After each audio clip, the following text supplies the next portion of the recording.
So you're saying that in Hampton Roads region, trafficking is alive and well. Is that correct? Yes, in fact, we're a perfect storm for it. People think And about it. Go ahead. and Virginia is ranked number 15 in the nation for trafficking. Is that correct?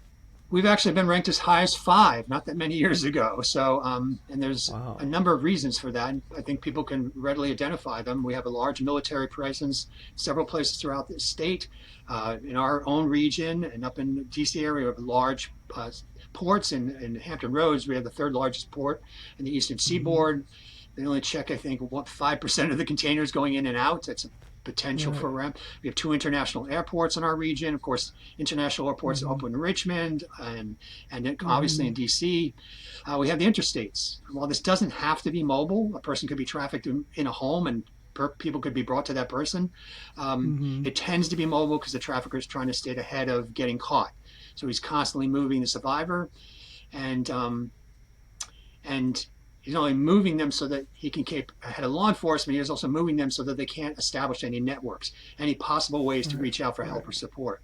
Then you've got, in our region, we've got tourism, and that's true probably for the state itself. A lot of tourists coming in, that Hmm. facilitates it. Here we have a lot of, with the military presence and colleges and such, we have a lot of coming and going. So it's great. Transients contributes to it. And we have homeless youth who come to our region because, think, oh, Virginia Beach, and, I can have fun. I can go to the beach and I can get a job real easy, but they have no social support and no connective Right. networks. And so they're easy prey. And finally, we have J-1 visa student programs, very prominent. And many, many of the organizations we've worked with are obviously very reputable, legitimate businesses, but there are some that are not. And there's subject for potential abuses to the J-1 visa program, depending upon how closely things are being monitored. So, in fact, it'd Wow. be a miracle if we were not doing so. That's why it's so important that people are aware that it's happening here, that it could Right. potentially happen next door, it could be coming to your door. Um, yeah. And are you the only game in town as far as helping with the legal needs of these victims? Well, no, of course, the public defender's office quite often will have people in court appointed attorneys, and that's where Free Kind Hmm. comes in with working with those organizations. And I Hmm. also have worked with court appointed attorneys on legal matters to act as co-counsel in those cases, if I'm Hmm. not lead counsel. So you do have that connection.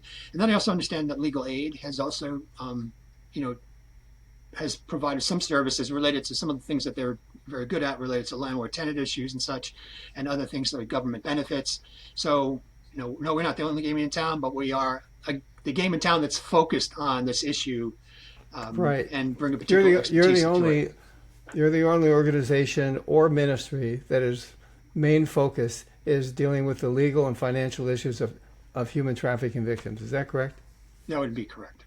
And financial Okay, issues, good. let's say, play into the victimization. Yeah, so that's why I think it's important for people in Hampton Roads in particular to see this video because it is a huge issue in Virginia, in Hampton Roads, and you and some of the folks you work with are the only real ministries and organizations dedicated to helping these victims get extracted from the layers of bondage. My goodness, first they're, sort of tricked into doing stuff, and then now they have all the legal crimes that they've committed, which keeps them in bondage even more. And then they come out and they are criminals because they've been forced to do all these criminal acts. So you're really so folks, as you listen, I want you to listen for not just what Patrick does, but how you can get involved in working with Patrick and his organization. He's got several that he's mentioning. We'll put them in the links. So don't just make this information, make this something that you can use to leapfrog into helping them in some way. Because, my gosh, this could be your daughter. This could be your sister. It could be a friend's family. We